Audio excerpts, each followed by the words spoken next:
हमारे चैनल पर आपका स्वागत है। कुछ अनकही सच्ची बातें। Please like, share and subscribe my channel. आज का हमारा विषय है हयग्रीव अवतार की कथा।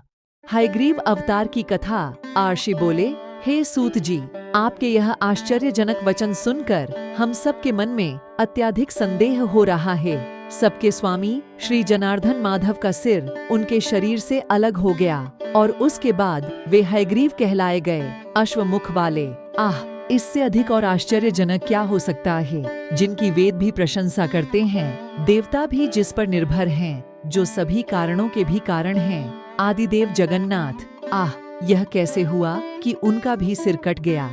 हे परम बुद्धिमान, इस वृत्तांत का विस्तार से वर्णन कीजिए। सूत जी बोले, हे मुनियों, देवों के देव, परम शक्तिशाली विष्णु के महान कृत्य को ध्यान से सुने। एक समय की बात है, हयग्रीव नाम का एक परम पराक्रमी दैत्य हुआ। उसने सरस्वती नदी के तट पर जाकर भगवती महामाया की प्रसन्नता के लिए बड़ी कठोर तपस्या की।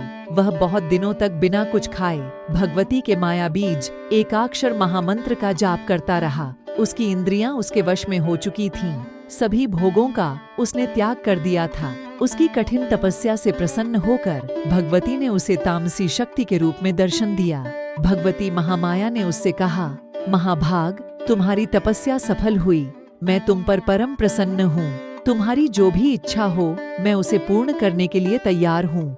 वत्स, वर मांगो।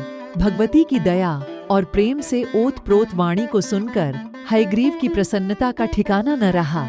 उसके नेत्र आनंद के अश्रुओं से भर गए। उसने भगवती की स्तुति करते हुए कहा, हे कल्याणमयी देवी, आपको नमस्कार है। आप महामाया हैं। सृष्टि, स्थिति और संहार करना आपका स्वाभाविक गुण है। आपकी कृपा से कुछ भी असंभव नहीं है। यदि आप मुझ पर प्रसन्न हैं, तो मुझे अमर होने का वरदान देने की कृपा करें।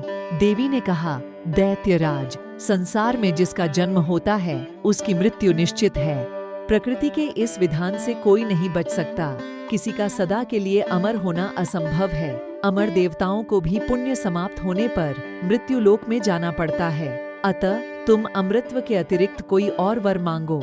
हयग्रीव बोला, अच्छा, तो हयग्रीव के हाथों ही मेरी मृत्यु हो, दूसरे मुझे न मार सकें। मेरे मन की यही अभिलाषा है। आप उसे पूर्ण करने की कृपा करें।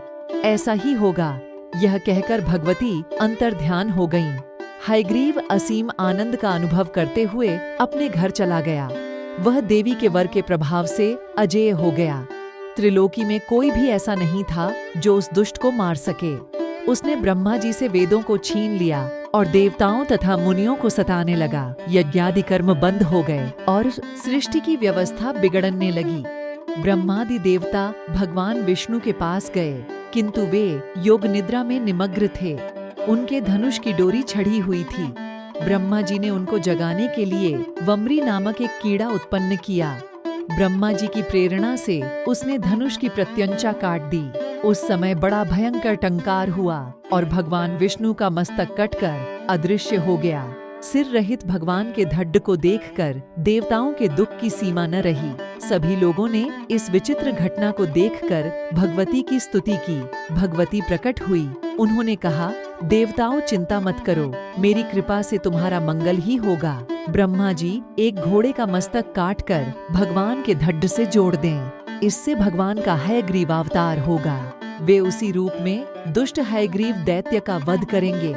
ऐसा कहकर भगवती अंतर्ध्यान हो गई। भगवती के कथनानुसार उसी क्षण ब्रह्मा जी ने एक घोड़े का मस्तक उतारकर भगवान के धड़ से जोड़ दिया। भगवती के कृपा प्रसाद से उसी क्षण भगवान विष्णु का हयग्रीव अवतार हो गया। फिर भगवान का हयग्रीव दैत्य से भयानक युद्ध हुआ। अंत में भगवान के हाथों हयग्रीव की मृत्यु हुई। हयग्रीव को मारकर भगवान ने वेदों को ब्रह्मा जी को पूर्ण समर्पित कर दिया और देवताओं तथा मुनियों का संकट निवारण किया।